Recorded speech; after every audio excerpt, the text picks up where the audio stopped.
Hey guys, my name is Anuj Kumar Sharma and welcome to अपनी कक्षा। और आज यार हम एरेज स्टार्ट करने वाले हैं। ठीक है, तो आज हम जानेंगे कि एरेज क्या होते हैं, उन्हें यूज़ क्यों करते हैं, ठीक है, और उन्हें कैसे यूज़ करते हैं। तो आज एरेज के बारे में पूरा जानेंगे। तो यहाँ पे आप देखोगे तो यहाँ लिखा हुआ है arrays is a data structure that is use to store multiple values in a single variable. ठीक है, तो सबसे पहले तो यहाँ लिखा हुआ है arrays is a data structure. तो एरे जो है वो एक डेटा स्ट्रक्चर होता है। तो डेटा स्ट्रक्चर का मतलब क्या है? तो यार डेटा स्ट्रक्चर का मतलब है कि किस तरीके से आप जो है डेटा को स्टोर कर रहे हो मेमोरी में। ठीक है, किस फॉर्मेट में स्टोर कर रहे हो। अब डेटा को स्टोर करने के काफ़ी सारे फॉर्मेट होते हैं, तो हम सभी फॉर्मेट के बारे में जानेंगे। ठीक है, डेटा स्ट्रक्चर को हम डीपली पढ़ेंगे, लेकिन जो एरेज होते हैं वो भी उनमें से एक फॉर्मेट होता है। ठीक है, एरेज भी एक फॉर्मेट होता है जिसकी हेल्प से आप डेटा को मेमोरी में स्टोर करते हो। ठीक है, तो एरेज एक डेटा फॉर्मेट हो गया, बेसिकली एक डेटा स्ट्रक्चर है जिसकी हेल्प से आप मेमोरी के अंदर डेटा को स्टोर कर रहे हो। That is use to store multiple values in a single variable. ठीक है, तो एक वेरिएबल के अंदर आप मल्टीपल वैल्यू स्टोर कर सकते हो। तो अभी हमने वेरिएबल्स देखे थे कि वेरिएबल्स कैसे एक वैल्यू को स्टोर करते हैं। तो एक वेरिएबल के अंदर सपोज एक एज नाम का वेरिएबल है, इंट एज। ठीक है, इंट एज इक्वल्स टू 10। तो इसका मतलब क्या है कि एज नाम के वेरिएबल में आप सिर्फ 10 एक वैल्यू स्टोर कर सकते हो जिसकी वैल्यू है 10। ठीक है, आप मल्टीपल वैल्यू स्टोर नहीं कर सकते। अब आप बोलोगे मल्टीपल वैल्यू स्टोर करनी है तो आप मल्टीपल वेरिएबल्स बना लो। ठीक है, लेकिन उनको फिर यार उनको यूटिलाइज करना ठीक से काफ़ी मुश्किल हो जाता है। ठीक है, उनको मेंटेन करना काफ़ी मुश्किल हो जाता है। हम चाहते हैं कि एक वेरिएबल के अंदर सारे की सारी जो वैल्यूज़ हैं वो स्टोर हो जाएं। सपोज हम चाहते हैं कि एक क्लास के अंदर जितने भी बच्चे हैं उन सबका जो नाम है वो आप स्टोर कर लो। ठीक है, अब वो जो नाम है आप सपोज ऐसा भी कर सकते हो कि स्टूडेंट 1 वेरिएबल बना लिया, स्टूडेंट 2 वेरिएबल बना लिया, student 3 up to student n variable बना लिए। इसमें आपने n वेरिएबल बना लिया और हर एक के अंदर आपने स्टूडेंट का नाम स्टोर कर लिया। ठीक है, बट वो काफ़ी ज़्यादा अच्छा तरीका नहीं है, वो इफिशियंट वे नहीं है। क्यों? क्योंकि उसके अंदर आप अगर आपको एक्सेस करना है स्टूडेंट्स को ईजिली, तो आप इजीली एक्सेस नहीं कर सकते, आपको मेंटेन करने पड़ेंगे सारे के सारे वेरिएबल्स। ठीक है, तो एरेज की हेल्प से आप क्या कर सकते हो, काफ़ी सारी वैल्यूज़ को एक साथ स्टोर कर सकते हो। ठीक है, और ये जो वैल्यूज़ होंगी ना वो हमेशा एक टाइप की होंगी। या तो आप इंटीजर स्टोर कर सकते हो, या फिर आप स्ट्रिंग स्टोर कर सकते हो एक बार में, या फिर आप कैरेक्टर स्टोर कर सकते हो। बेसिकली कोई भी डेटा टाइप आप स्टोर कर सकते हो एरेज के अंदर। ठीक है, जितने भी आपके प्रिमिटिव डेटा टाइप्स हमने पढ़े थे, आपके इंट, लॉन्ग, फ्लोट, डबल जो भी हैं, वो सारे सारे उनका आप उनकी पूरी लिस्ट आप बेसिकली स्टोर कर सकते हो एरेज के अंदर। और जो भी नॉन प्रिमिटिव डेटा टाइप्स होते हैं जैसे कि क्लासेस और ऑब्जेक्ट्स होते हैं, उनके बारे में भी हम पढ़ेंगे, बट वो भी आप एरेज के अंदर स्टोर कर सकते हो। ठीक है, तो सपोज आपने एक क्लास बना ली कि स्टूडेंट क्लास है। ठीक है, तो आपने स्टूडेंट क्लास पूरी की पूरी स्टूडेंट का डेटा है उसके अंदर, तो आप मल्टीपल स्टूडेंट्स को भी एक एरे में डाल सकते हो। ऐसे आप मल्टीपल इंटीजर्स को एक एरे में डाल सकते हो। ठीक है, तो instead of declaring separate variables, ठीक है, तो instead of declaring separate variables हम क्या करते हैं, एक वेरिएबल बनाते हैं और उसके अंदर सारी सारी वैल्यूज़ को स्टोर कर लेते हैं। अब ये कैसे स्टोर हो रही हैं और उनको यूज़ कैसे करना है, इसके बारे में अभी हम देखेंगे। तो यहाँ पे लिखा हुआ है, जैसे एग्जांपल्स हैं, एरेज ऑफ कार्स। ठीक है, आपके पास कार्स हैं, काफ़ी सारी कार्स के नेम हैं, उनको आपको स्टोर करना है। ठीक है, उनको आपको पूरी की पूरी जो लिस्ट है उसको स्टोर करना है। जैसे यहाँ पर लिखा है सुजुकी, फरारी, ऑडी। ठीक है, तो ये सारी सारी कार्स को आपको स्टोर करना है, तो आप एरेज यूज़ करोगे। आपको एक क्लास के अंदर जितने भी स्टूडेंट्स हैं उनके मार्क्स स्टोर करने हैं। ठीक है, कि किसके कितने मार्क्स हैं, रोल नंबर 1 के इतने, रोल नंबर 2 के इतने मार्क्स हैं। ठीक है, तो उनको स्टोर करने के लिए भी आप एरेज का यूज़ कर सकते हो। ठीक है, आपने मार्क्स नाम का एक एरे बना लिया, उस एरे के अंदर आपने ये सारे सारे जो भी मार्क्स आ रहे हैं वो सारे सारे स्टोर कर लिए। उसके बाद ग्रेड्स ऑफ स्टूडेंट्स, इसमें आप देख रहे हो कैरेक्टर स्टोर कर रहे हो आप सिर्फ, तो आप इनका जो ग्रेड होता है स्टूडेंट्स का A B C F, ठीक है, वो सारे स्टोर कर सकते हो। लेकिन हमेशा आपको याद रखना है कि हमेशा आपका एक टाइप का डेटा टाइप यूज़ कर सकते हो आप वेरिएबल के अंदर। ठीक है, तो ये जावा के अंदर एक तरीके से आप अच्छाई समझ लो या फिर बुराई समझ लो कि आप एक टाइप का डेटा टाइप यूज़ कर सकते हो। ठीक है, बाकी कुछ लैंग्वेज होती है जैसे पाइथन होती है, उसके अंदर आप मल्टीपल डेटा टाइप के वेरिएबल्स भी स्टोर कर सकते हो। सपोज आप वहीं पर इंटीजर स्टोर कर रहे हो, वहीं पे आप कैरेक्टर स्टोर करने लगे उसी लिस्ट में। ठीक है, लेकिन जावा क्या होता है, वो टाइप सेफ लैंग्वेज है। ठीक है, टाइप सेफ लैंग्वेज है, तो ये टाइप को चेक करता है कि अच्छा ये एरे जो है ये सिर्फ इंटीजर स्टोर करेगा। ठीक है, तो इसके अंदर इंटीजर्स के अलावा कुछ भी आएगा तो ये आपको एरर दे देगा। ये एरे सिर्फ स्ट्रिंग स्टोर करने वाला है, ये एरे सिर्फ स्टूडेंट स्टोर करने वाला है, तो इसके अंदर आप उसके अलावा कुछ और स्टोर कर ही नहीं सकते। तो यहाँ पे देख रहे हो, यहाँ पे सिर्फ स्ट्रिंग स्टोर्ड है, यहाँ इंटीजर स्टोर्ड है सारे सारे, और यहाँ पर कैरेक्टर स्टोर्ड है। तो इस तरीके से आपके एरेज काम करते हैं। ठीक है, एरेज डिक्लेयर कैसे करते हैं, एरेज डिक्लेरेशन देख लेते हैं। तो यहाँ पे क्या लिखा हुआ है, डेटा टाइप। आप सबसे पहले तो आप डेटा टाइप लिखते हो, उसके बाद यहाँ पे ये देख रहे हो ये वाले ब्रेसेस अभी तक आपने देखे नहीं थे। तो ये स्क्वायर ब्रैकेट्स होते हैं, तो उसके बाद आप स्क्वायर ब्रैकेट्स लगाते हो, उसके बाद वेरिएबल का नाम। तो बेसिकली ये भी एक वेरिएबल इनिशियलाइज करने जैसा ही है, सॉरी वेरिएबल डिक्लेयर करने जैसा ही है। तो यहाँ पे आप एक वेरिएबल डिक्लेयर कर रहे हो, एरे नेम, ठीक है, उस एरे का नाम। और उसके बाद आप ये कर सकते हो 2 लाइन में अगर आपको करना है तो, एरे नेम इक्वल्स टू ये न्यू कीवर्ड आप देख रहे हो, ये न्यू कीवर्ड आपका काफ़ी ज़्यादा यूज़ होने वाला है ऊप्स के अंदर भी। तो ये न्यू कीवर्ड आप यूज़ करते हो, न्यू, फिर जो डेटा टाइप था वो, उसके बाद ये एन। तो बेसिकली आप कर क्या रहे हो, डेटा टाइप के अंदर ये जो डेटा टाइप यहाँ पे लिखा हुआ है, डेटा टाइप के अंदर आपके कोई भी डेटा टाइप आ सकते हैं, ठीक है, प्रिमिटिव, नॉन प्रिमिटिव। उसके बाद आपने ये स्क्वायर ब्रैकेट्स लगा दिए, उसके बाद वेरिएबल का नाम, फिर वेरिएबल के नाम को आप असाइन कर सकते हो न्यू, फिर से डेटा टाइप, उसके बाद स्क्वायर ब्रैकेट्स के अंदर एन। अब ये एन क्या है इसके अंदर, तो ये एन बताता है कि कितने आपको वैल्यू स्टोर करनी है आपको, ठीक है। आपको 4 वैल्यू स्टोर करनी है, आपको 10 वैल्यू स्टोर करनी है, आपको 10,000 वैल्यू स्टोर करनी है, ठीक है। तो वो आप यहाँ पे एन डिफाइन कर देते हो कि मुझे इस एरे के अंदर 10 वैल्यू स्टोर करनी है, तो आप उसके अंदर सिर्फ 10 वैल्यू स्टोर कर सकते हो, आप 11 वैल्यू स्टोर नहीं कर सकते, ठीक है। और एक और बात, ये जो एन है, यहाँ पे आपने एन एक बार डिफाइन कर दिया, तो इस एरे के अंदर आप, इस प्रोग्राम के अंदर इस एरे का साइज आप बढ़ा नहीं सकते, ठीक है। एन अगर आपने 10 डिफाइन कर दिया तो आप 11 नहीं कर सकते, ठीक है। और ये हो गया आपकी 2 लाइन्स में। अगर सपोज इसको पूरे को एक लाइन में आपको बताना है तो आप ये भी कर सकते हो। तो डेटा टाइप, उसके बाद फिर से स्क्वायर ब्रैकेट्स, फिर उस वेरिएबल का नाम, जो एरे का नाम होने वाला है वो, equals to new data type, उसके बाद एन। तो यहाँ पे एन का मतलब आपको समझ में आ गया होगा, एन मतलब उस एरे का साइज़ कितना वाला, उस एरे की जो लेंथ है, लंबाई है, वो कितनी होने वाली है, उसके अंदर 4 वैल्यू स्टोर होने वाली है, 5 वैल्यू स्टोर होने वाली है, बेसिकली वो, ठीक है। तो आपने यहाँ बता दिया एन, तो मतलब इसके अंदर एन वैल्यू स्टोर होंगी, एन की वैल्यू कुछ भी हो सकती है आपकी। ओके, तो इसको एक बार एक एग्जांपल के हेल्प से देख लेते हैं यार कि ये एक्चुअली कोड में हम कैसे एरेस को डिनोट करते हैं। तो मैं अपने इक्लिप्स में आया, यहाँ सोर्स के अंदर मैं एक नया पैकेज बना लेता हूँ, new package, let's call it arrays.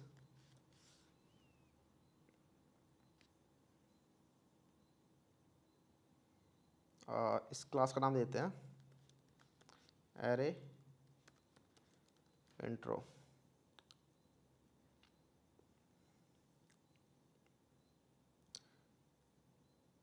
तो यहाँ पे हमारी क्लास बन गई एरे इंट्रो, ठीक है।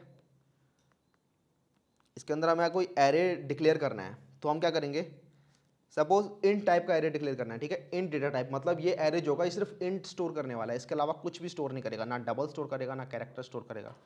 तो हम क्या करेंगे, इंट, उसके बाद ये ब्रैकेट्स, उसके बाद डेटा टाइप का नाम, सपोज हम मार्क्स स्टोर करने वाले हैं, ठीक है, किस स्टूडेंट के कितने मार्क्स हैं, equals to new, new keyword आएगा, उसके बाद इंट, और फिर से स्क्वायर ब्रैकेट्स के अंदर आपको लिखना है कि कितने मार्क्स स्टोर करने वाले हो आप, 5 मार्क्स स्टोर करने वाले हो, 10 मार्क्स स्टोर करने वाले हो, ठीक है। सपोज मैं 5 मार्क्स स्टोर करने वाला हूँ, ठीक है। तो इसका मतलब इस जो मार्क्स, ये जो एरे बना है मार्क्स नाम का, इसके अंदर सिर्फ आप 5 वैल्यू स्टोर कर सकते हो, ठीक है, 6 वैल्यू स्टोर नहीं कर सकते। तो आपका ये हो गया, या तो आप ये कर सकते हो, या फिर एक दूसरा तरीका जो मैंने लिखा था 2 लाइनों वाला, कि इंट मार्क्स, और उसके बाद नीचे आपने डिफाइन कर दिया कि marks equals to new int, let's say 10। तो इस तरीके से आप 2 लाइंस के अंदर ये जो मार्क्स वाला वेरिएबल है उसको आपने यहाँ पर डिक्लेयर किया, ठीक है, इन 2 लाइंस में। अच्छा, 2 तरीके होते हैं यार आपको एरेस को डिक्लेयर करने के। आप या तो ये जो स्क्वायर ब्रैकेट है, आप या तो ये इंट के बाद लिख सकते हो, ठीक है, डेटा टाइप के जस्ट बाद, या फिर आप चाहो तो ये भी कर सकते हो कि इसको यहाँ ना लिख के सपोज यहाँ भी लिख सकते हो।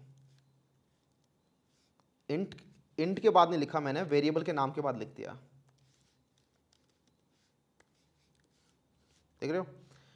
तो ये जो स्क्वायर ब्रैकेट्स था ये मैंने इंट के बाद नहीं लिखा, इस बार मैंने वेरिएबल के नाम के बाद लिखा है, ठीक है। तो दोनों में से कोई भी तरीका यूज़ कर सकते हो आप, दोनों के दोनों सेम तरीके होते हैं, ठीक है, दोनों से सेम रिजल्ट आने वाला है, दोनों अलग नहीं होते। तो आप या तो इंट के बाद आप लगा सकते हो, या फिर मार्क्स के बाद लगा सकते हो, ठीक है। दोनों में ज़्यादा कुछ फ़र्क होता नहीं है।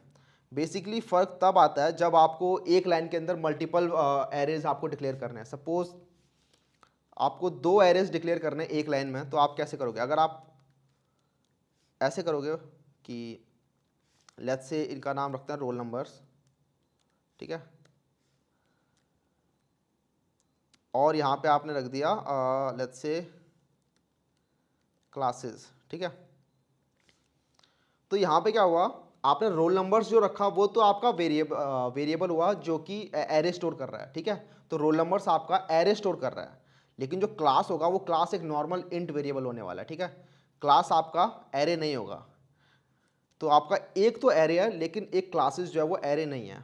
लेकिन अगर मैं यहीं से ये हटा देता हूँ वेरिएबल के नाम के आगे से और इंट के आगे लगा देता हूँ इसे, तो इस केस में रोल नंबर और क्लासेस दोनों के दोनों आपके एरेज हैं, ठीक है। तो छोटा सा फर्क होता है, दोनों के दोनों लाइंस में आपका कोई फर्क नहीं है, आप चाहे मार्क्स के बाद लिखो चाहे मार्क्स से पहले लिखो, दोनों में कोई फर्क नहीं है। बस फर्क तब आता है जब आप दो या उससे ज़्यादा वेरिएबल्स एक लाइन में डिफाइन कर रहे हो, तो ठीक है।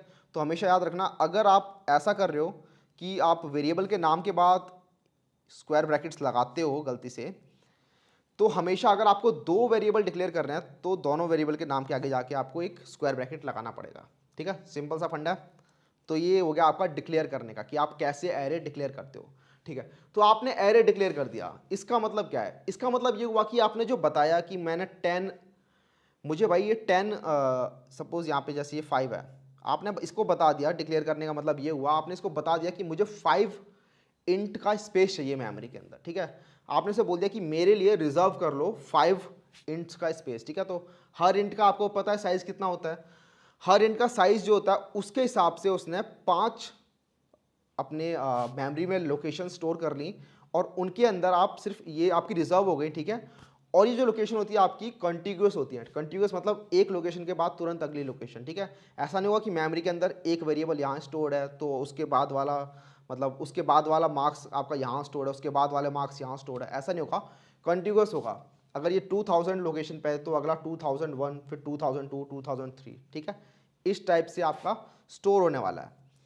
तो कंटिग्यूस मेमोरी एलोकेशन होती है इसके अंदर, ठीक है। इसको देख लेते हैं जरा ठीक से कि क्या मैं कहना चाह रहा हूँ। तो जैसे ये आपका एरे है, ये int marks equals to new int 13, तो यहाँ पे क्या किया है, 13 जो है वो साइज है आपका एरे का, ठीक है। इसका मतलब इसके अंदर 13 नंबर स्टोर कर सकते हो आप।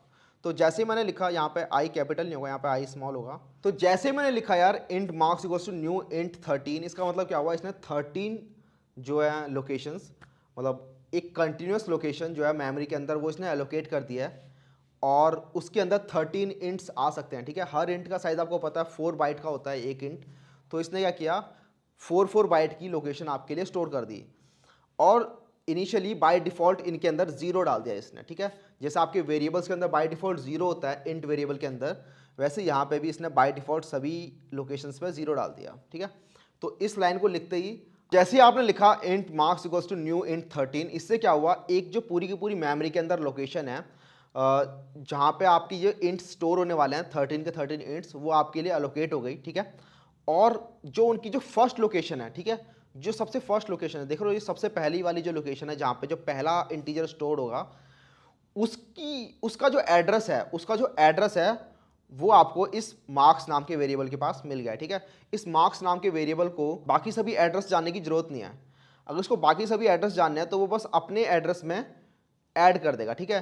सपोज इसको अपना एड्रेस पता है, ठीक है, सपोज इसको अपना एड्रेस पता है। इसको एक एग्जांपल की तरफ देख लेते हैं। सपोज हमारे ये एरिया है, ठीक है,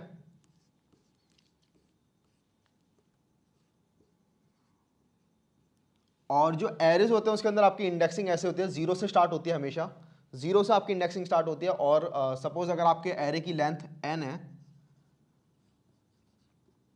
तो इंडेक्सिंग आपकी 0 से लेकर n-1 तक जाती है, ठीक है।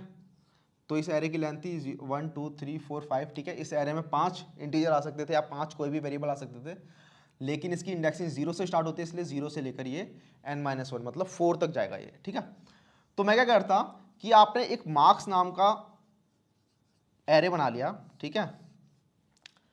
तो ये क्या करेगा, इस मार्क्स के अंदर क्या स्टोर करेगा, सिर्फ पहले वाली लोकेशन की एड्रेस, सिर्फ इस वाली लोकेशन का एड्रेस, ठीक है। सपोज ये जो था ये 2000 पे था स्टोर, ठीक है, ये 2000 पे स्टोर था और हम इसके अंदर इंट स्टोर करा रहे हैं, ठीक है। हम इसके अंदर इंट स्टोर करा रहे हैं। अब हमें पता है जो इंट होते हैं उनका साइज क्या होता है, उनका साइज होता है 4 बाइट्स, ठीक है। 4 बाइट्स के होते हैं सारे इंट। तो इसने क्या किया, 4 बाइट के ऐसे इंट्स इसने स्टोर करा लिया, ठीक है। अब मार्क्स के पास तो सिर्फ पहले वाले लोकेशन का एड्रेस है, ठीक है।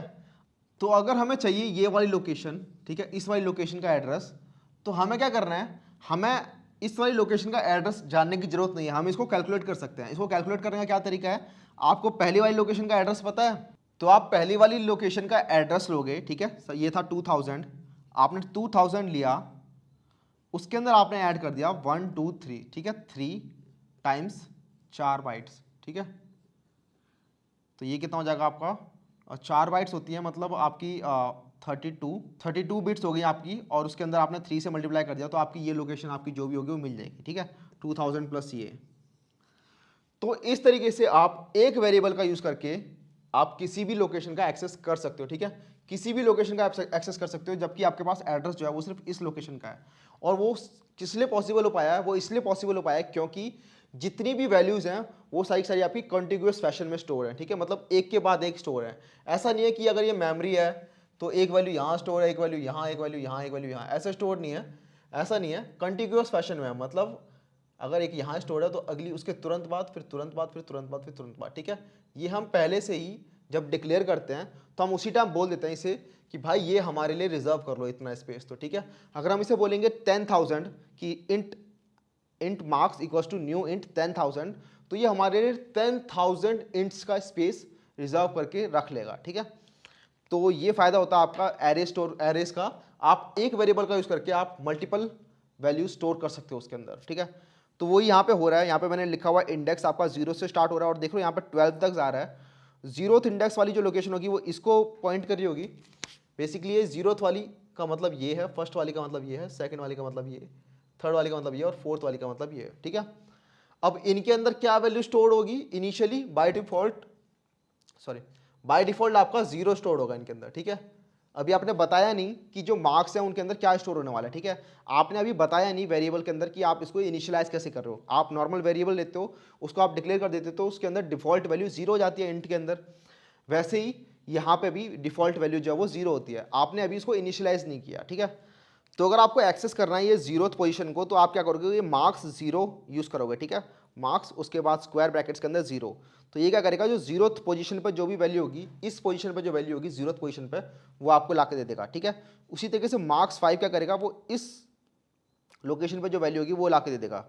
मार्क्स 12 जो होगा वो इस लोकेशन वाली वैल्यू को ला के दे देगा। अब अगर मार्क्स 13 आप लिखोगे, मार्क्स 13 की वैल्यू अगर आपको चाहिए, तो मार्क्स 13 तो डिफाइंड ही नहीं है, ठीक है। तो वहाँ पे उस केस में आपको एक एरर मिल जाएगा, एक एक्सेप्शन थ्रो हो जाएगी, ठीक है। एक्सेप्शन कैसे थ्रो होते हैं, क्यों थ्रो होते हैं, उसके बारे में बाद में देखेंगे। बट एक्सेप्शन तभी थ्रो होती है, आपका एक तरीके से एरर होता है। ये एक्सेप्शन मतलब एक एरर हो गया। उस एरर का मतलब यह है कि आपने कुछ गलत किया है। आपने एरर तो डिफाइन किया है कि 13 लेंथ का होना चाहिए, लेकिन आपने मार्क्स 13 मांग के आप उसके अंदर 14th लोकेशन मांग रहे हो, ठीक है। जैसे आपने क्या किया, आपने एरे डिफाइन कर दिया 5 लेंथ का, लेकिन आप उससे बोल रहे हो कि मुझे मार्क्स 5 ला के दो, ठीक है। मार्क्स 5 कहां से मिलेगा उसे, मार्क्स 4 तक तो डिफाइंड है, मार्क्स 5 के लिए तो कुछ भी नहीं है। तो मार्क्स 5 या मार्क्स 6, मार्क्स 7 आप कुछ भी डालोगे, बेसिकली n-1 से ज़्यादा आप कुछ भी डालोगे, उस केस में आपको एरर मिल जाएगा, ठीक है। Index out of bound exception मिलता है कि आपका जो इंडेक्स है वो आउट ऑफ बाउंड चला गया, ठीक है। बाउंड था इसका 0 से लेकर 4 तक, इस बाउंड से आउट हो गया आपका इंडेक्स। तो index out of bound exception एक होता है, वो आपको मिलता है। तो हमेशा आपको ध्यान में रखना है कि जो मार्क्स है, आप उस मार्क्स के अंदर हमेशा जो इंटीजर आप डाल रहे हो, जिससे आप एक्सेस कर रहे हो, वो हमेशा लेंथ से कम होना चाहिए, ठीक है। लेंथ -1 या उससे छोटा होना चाहिए, ठीक है। तो ये आपका होगा तरीका जिससे आप एरे के अंदर वैल्यूज को एक्सेस कर सकते हो। सपोज मैंने यहाँ पे एरे डिफाइन कर दिया ये, लेकिन मुझे अब प्रिंट करानी है कि इनके अंदर क्या वैल्यू स्टोर्ड है। तो सिस आउट मार्क्स 0। तो इससे क्या होगा, मार्क्स में, मार्क्स नाम का जो एरे है उसके अंदर जो 0th पोजीशन है, उस वाली पोजीशन पर जो भी वेरिएबल स्टोर होगा, जो भी वैल्यू स्टोर होगी, वो मुझे मिल जाएगी। इसे प्रिंट करा के देखते हैं क्या होने वाला है। तो प्रिंट कराया मैं, तो आप यहाँ देख रहे हो 0। इसका मतलब इसके अंदर 0 स्टोर है। मैंने बता दिया आपको बाय डिफॉल्ट सबके अंदर 0 स्टोर होता है, ठीक है। तो अभी फिलहाल सभी के अंदर आपको 0 मिलेगा। आप मार्क्स 0 छोड़ा, आप मार्क्स 1 लो, मार्क्स 2 लो, ठीक है। मार्क्स 1 के अंदर भी 0 है, मार्क्स 4 के अंदर भी 0 है, लेकिन मैंने जैसे आपको कहा था मार्क्स 5 अगर आप एक्सेस करोगे तो मार्क्स 5 तो डिफाइन ही नहीं है यहाँ पे, ठीक है, मार्क्स 4 तक डिफाइन है, तो मार्क्स 5 के लिए आपका एक एरर थ्रो हो जाएगा। इसको रन करके देखते हैं क्या होता है। तो यहाँ पे देख लो एरर आ गया, एक्सेप्शन आ गया, एक्सेप्शन इन मेन थ्रेड, ये देख लो array index out of bound exception.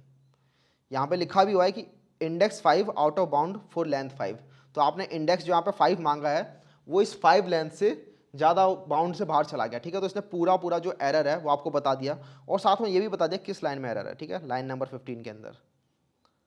तो इस तरीके से आपके ये जो एक्सेप्शंस होते हैं वो काफ़ी हेल्पफुल होते हैं, आपको ये बताने में हेल्प करते हैं ये कि रन टाइम पे, मतलब जब आपने रन कर दिया आपने ऐप, कंपाइल टाइम में तो कोई दिक्कत नहीं है, कंपाइल जब मतलब अभी आपको इक्लिप्स तो कोई एरर नहीं दे रहा, ठीक है, इक्लिप्स तो कह रहा है सब कुछ ठीक है, इक्लिप्स को नहीं पता कि आप क्या वैल्यू एक्सेस कर रहे हो, ठीक है। लेकिन जैसे ही आपने इसको ऐप को रन किया, जैसे ही आपने इस कोड को रन किया, कोड रन करते ही आपको एक एरर मिला, तो इस एरर को बोलते हैं हम रन टाइम एरर, ठीक है। जो नॉर्मली हमें दिखता है, जो हमें इक्लिप्स देता है वो होता है कंपाइल टाइम एरर, जो कि आपको रन करने ही नहीं देता, उससे पहले ही बोलता है कि भाई यहाँ पे तो एरर है, आपको आईडीई ही बता देती है, जो आपकी इक्लिप्स आईडी है वो बता देगी कि इस लाइन में आपका कुछ एरर है, इस लाइन में आपने कुछ गलत किया है। जैसे मैं यहाँ से सेमीकोलन हटा देता हूँ, तो ये कंपाइल टाइम एरर है, ठीक है। यहाँ पे देख रहे हो, यहाँ पे एरर आएगा कि यहाँ पे इसको एक सेमीकोलन चाहिए, लेकिन यहाँ पे जो मैंने लिखा है 5, मुझे मार्क्स के अंदर 5 चाहिए, तो ये सिंटैक्स तो इसका सही है, ठीक है, सब कुछ सही हो रहा है, तो इक्लिप्स को लग रहा है सब कुछ सही है। लेकिन जैसे मैंने इसको रन किया, रन करने के टाइम पे आपको एक एरर मिल गया, ठीक है, रन करने के टाइम पे आपको ये इंडेक्स आउट ऑफ बाउंड मिल गया, तो इसे कहते हैं हम रन टाइम एरर, ठीक है। तो ये रन टाइम एरर के अंदर आपको ये एक्सेप्शन थ्रो हो गया है, और ये एक्सेप्शन से फ़ायदा ये होता है आपको पता चल जाता है कि एग्जैक्टली क्या एरर आया है और किस लाइन में एरर आया है, ठीक है। तो इस लाइन में आपने कुछ गलत किया है, और क्या गलत किया है, आपने इंडेक्स आउट ऑफ बाउंड किया है, ठीक है। तो आपकी जो इंडेक्स होगी, क्योंकि आपने लेंथ डिफाइन करके 5, तो आपकी जो बाउंड होगी वो होगी 0 से लेकर n-1, मतलब 5-1 मतलब 4, तो आप 0 से लेकर 4 तक की वैल्यूज़ यहाँ पर डाल सकते हो, सिर्फ आप ये 5 में डाल सकते हो। अब ये 4 डालेंगे तो चल जाएगा, इसे चला के देखते हैं, यहाँ पर 0 आ रहा है। तो ये हो गया आपका एक्सेस करने का तरीका। अब आता है इनिशियलाइज कैसे करते हैं एरे को, ठीक है। एरे आपका, उसे इनिशियलाइज कैसे करना है। अब ये एरे जो था, इसके अंदर इनिशियली आपकी वैल्यू 0 थी, लेकिन आप चाहते हो बाय डिफॉल्ट इसके अंदर 0 ना आए, इसके अंदर कुछ वैल्यूज डल के आए, ठीक है, मेरी कुछ वैल्यूज हो वो इसके अंदर डल के आए। जैसे आप यहाँ पे देख रहे हो, एज नाम का वेरिएबल बनाया है हमने, उसके अंदर हमने यहाँ पे 12, 4, 5, 2, 5 ऐसे काफ़ी सारी वैल्यूज डाल दी है इसके अंदर पहले से ही। अच्छा, इसके अंदर आप देख रहे होगे, इस एज नाम के वेरिएबल को बनाते टाइम हमने वो नहीं बताया कि इसके अंदर क्या साइज होना चाहिए इसका, ठीक है। न्यू इंट इसको बताया नहीं, न्यू इंट जो है वो 5 होना चाहिए, उसने अपने आप ही देख लिया। अच्छा, इनिशियलाइज करते टाइम आप इसके अंदर 5 वैल्यू पास कर रहे हो, ठीक है, तो जो ये एरे बनेगा एज नाम का, इसके अंदर 5 वैल्यू स्टोर होंगी, ठीक है। तो इस एरे की आपकी लेंथ अपने आप ही वो 5 बाय डिफॉल्ट मान लेगा। तो इस इनिशियलाइज करने वाले तरीकों को देखते हैं कोड में कैसे काम करता है ये। तो इसको कमेंट कर देता हूँ मैं। सपोज आपने एक वेरिएबल एरे बनाया इंट एज इक्वल्स टू, उसके बाद आप चाहो तो यहीं के यहीं इसको आप इनिशियलाइज कर सकते हो, 2, 5, 1, 34, 12, ठीक है। तो इसके अंदर आपने 5 वैल्यूज डाल दी। तो आपको अगर इनिशियलाइज करना है किसी एरे को, तो आप क्या करोगे, करली ब्रेसेस के अंदर उस टाइप की वैल्यूज लिख दोगे, ठीक है। तो यहाँ पे टाइप आपका इंट था, तो आपने इंट टाइप की वैल्यूज रख दी। अच्छा, ये अभी तक आपके सारे इंट टाइप के वेरिएबल्स थे। सपोज आपको परसेंटेज स्टोर करानी है, आपको मार्क्स स्टोर कराना है, तो मार्क्स जो है वो आपके परसेंटेज में हो सकते हैं, तो जो मार्क्स होंगे हम उनको डबल या फ्लोट में सेव करेंगे, ठीक है। तो उसके लिए हम डबल या फ्लोट टाइप का एरे बनाएंगे। तो सपोज मैं डबल टाइप का एरे बनाता हूँ, डबल, इसके अंदर रखते हैं मार्क्स, ठीक है। तो ये इंट मार्क्स थे, सपोज मैं परसेंटेज वाले मार्क्स स्टोर कर रहा हूँ, तो उसके अंदर आप इसके अंदर सिर्फ डबल वैल्यूज डालोगे, ठीक है। तो 1.0, 3.14, ठीक है, 2.9, तो इस टाइप की वैल्यूज इसके अंदर डालोगे। इसके अंदर आप इंट, कैर, फ्लोट ये सब नहीं डालोगे, ठीक है। तो ये आपके डबल टाइप का वेरिएबल एरे हो गया, जिसके अंदर आप डबल वैल्यू स्टोर कर रहे हो, ठीक है। और इसको इनिशियलाइज करने के लिए आप क्या करते हो, करली ब्रेसेस के अंदर जितनी भी वैल्यूज आप चाहते हो उतनी वैल्यूज इसके अंदर डाल दोगे। तो ये जो आपका जो एरे बनेगा, मार्क्स नाम का जो अब ये एरे बना है, इसके अंदर बाय डिफॉल्ट 0 स्टोर नहीं होगा। इसके अंदर बाय डिफॉल्ट हर लोकेशन पे जो आपने वैल्यू बताई है कि 0th लोकेशन पे 1.0, फर्स्ट लोकेशन पे 3.14 और सेकंड लोकेशन पे 2.9, ये वैल्यू स्टोर्ड होंगी।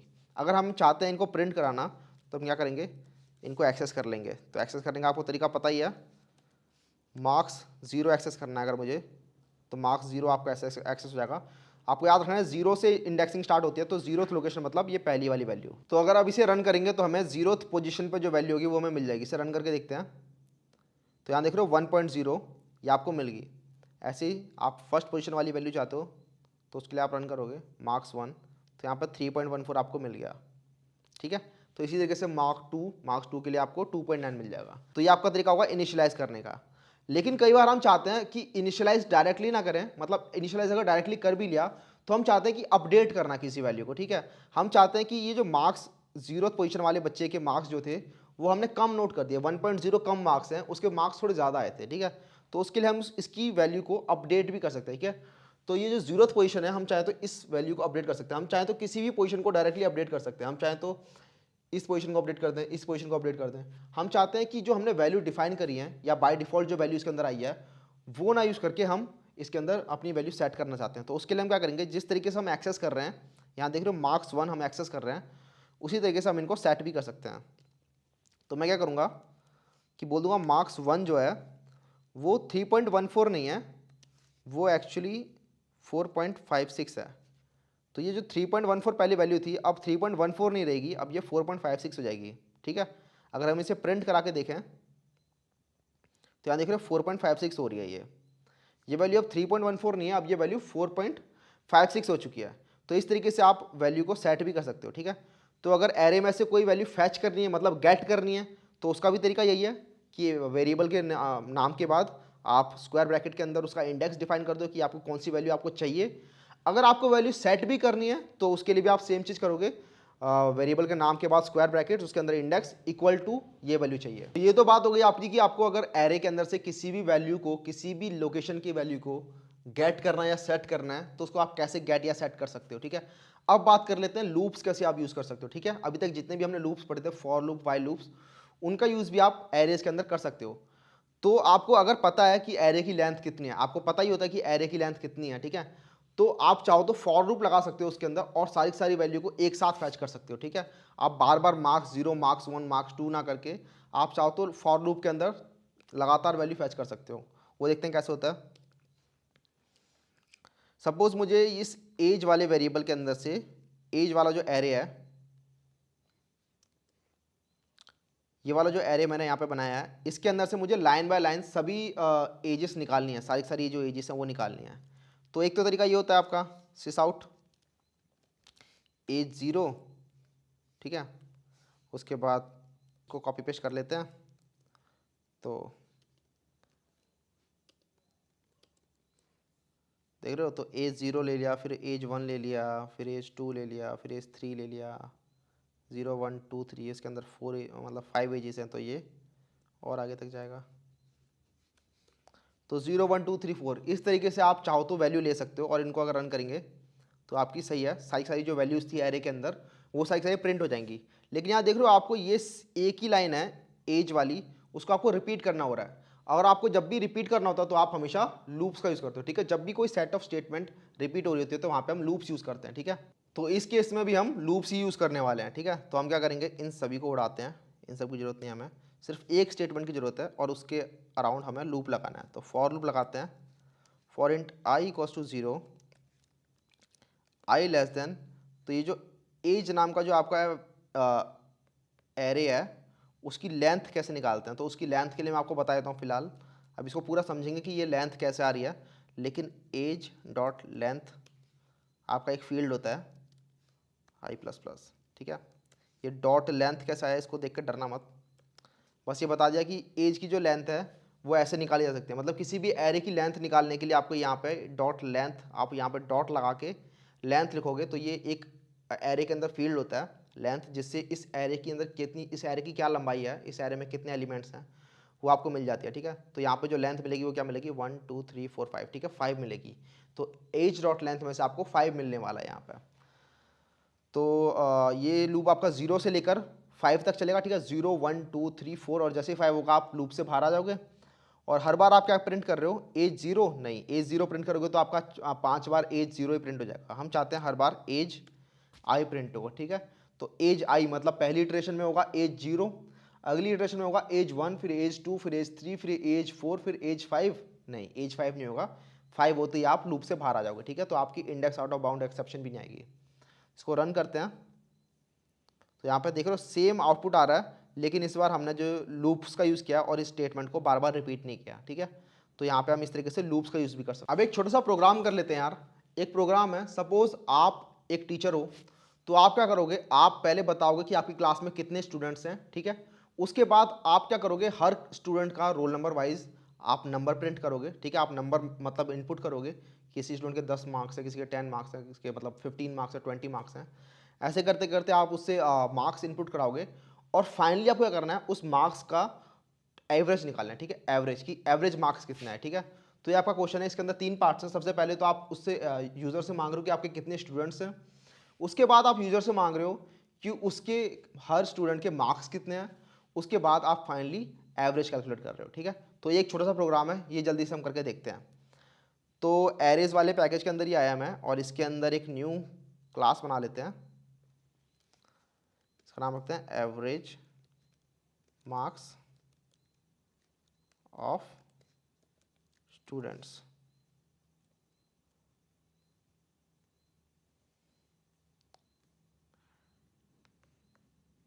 ठीक है।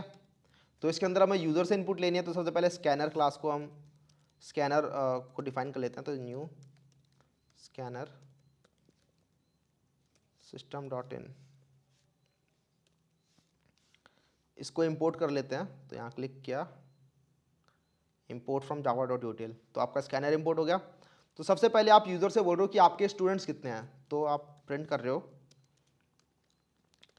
Enter the number of students, ठीक है। उसके बाद वो क्या करेगा, एक इंट n, मतलब एक n नाम का वेरिएबल होगा, उसके अंदर नंबर ऑफ स्टूडेंट्स स्टोर होने वाले हैं। तो int n equals to SC dot next in, ठीक है।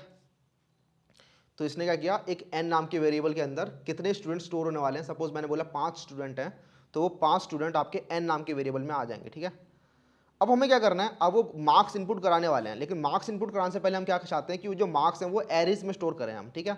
हम उन मार्क्स को एरेज में स्टोर करना चाहते हैं, तो वो एरे पहले बना लेते हैं। तो वो एरे जो होगा वो होगा मार्क्स, इंट टाइप का एरे है, ठीक है। इंट मार्क्स स्टोर करने वाले हैं, डबल नहीं, मार्क्स इंट ले लेते हैं, ठीक है।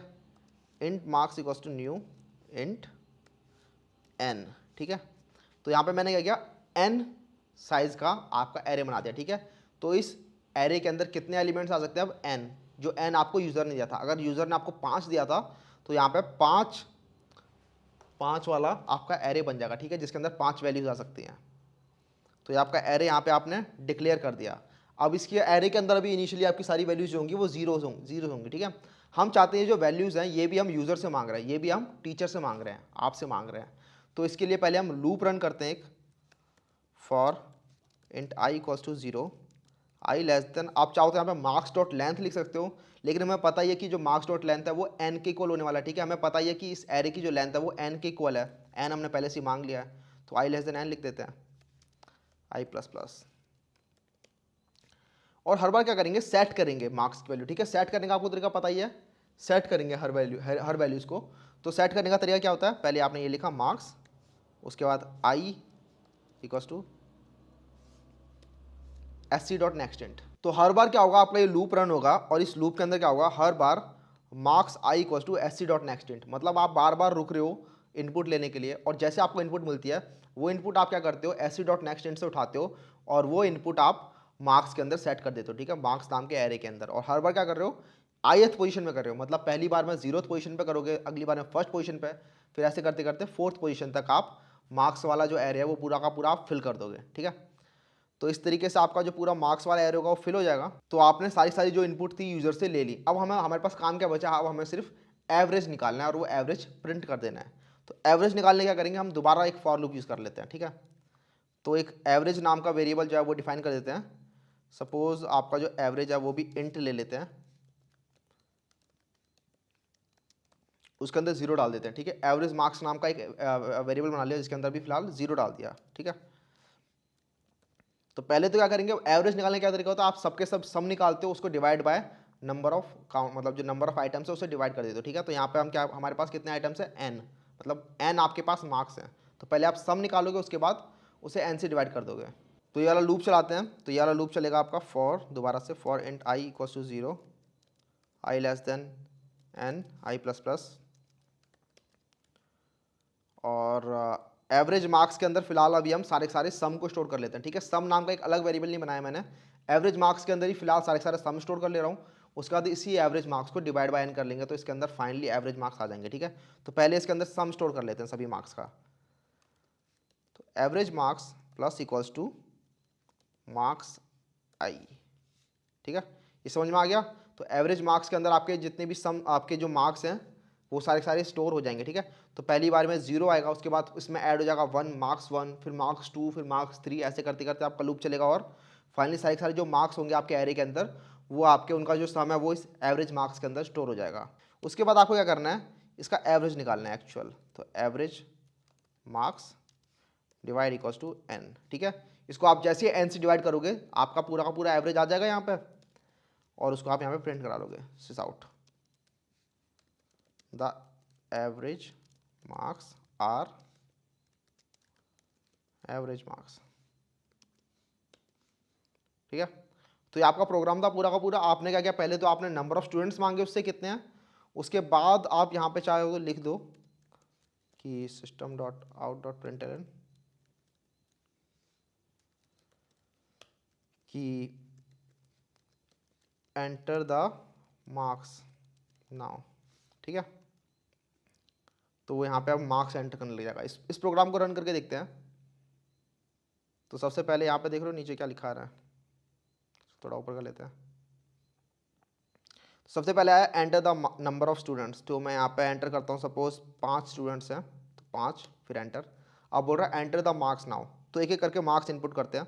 पहले 34, 12, 56, 98, उसके बाद 67, ठीक है। तो ये 5 मार्क्स थे, मैंने इनपुट कर लिए। इसके बाद जैसे ही मैं एंटर हिट करूँगा आप लूप से बाहर आ जाओगे, इस वाले लूप से बाहर आ जाओगे, और आपने एवरेज कैलकुलेट कर दिया यहाँ पे, और एवरेज यहाँ पे प्रिंट कर दिया, ठीक है। एवरेज कैलकुलेट करने के लिए आप फिर से लूप के अंदर गए, आपने सारी जो मार्क्स आपने पहले स्टोर करा रखे थे उनका आपने सम निकाला, और उस सम को फाइनली आपने n से डिवाइड कर दिया, जो n की वैल्यू थी 5 इस केस में, उससे डिवाइड कर दिया, तो आपका एवरेज मार्क्स आ गए, ठीक है। तो यहाँ हमने देख लिया एक पूरा का पूरा एक एग्जाम्पल कि आप कैसे एरेज के अंदर आप वैल्यूज़ लेते हो, एरेज की वैल्यूज़ को आप कैसे एक्सेस करते हो, उनको सेट कैसे करते हो, ठीक है। और इनपुट की हेल्प से आप कैसे एरेज की वैल्यूज़ को आप अपडेट करते हो, ठीक है। तो यहाँ पे देख रहे हो इनपुट की हेल्प से आप एरेज की वैल्यू को अपडेट कर रहे हो। तो इस वाले एग्जाम्पल में आपको एरेज के बारे में काफ़ी कुछ समझ में आ गया होगा, ठीक है। तो एरेज के ऊपर काफ़ी सारे अच्छे अच्छे क्वेश्चंस भी होते हैं जिनके बारे में हम आगे देखेंगे, ठीक है।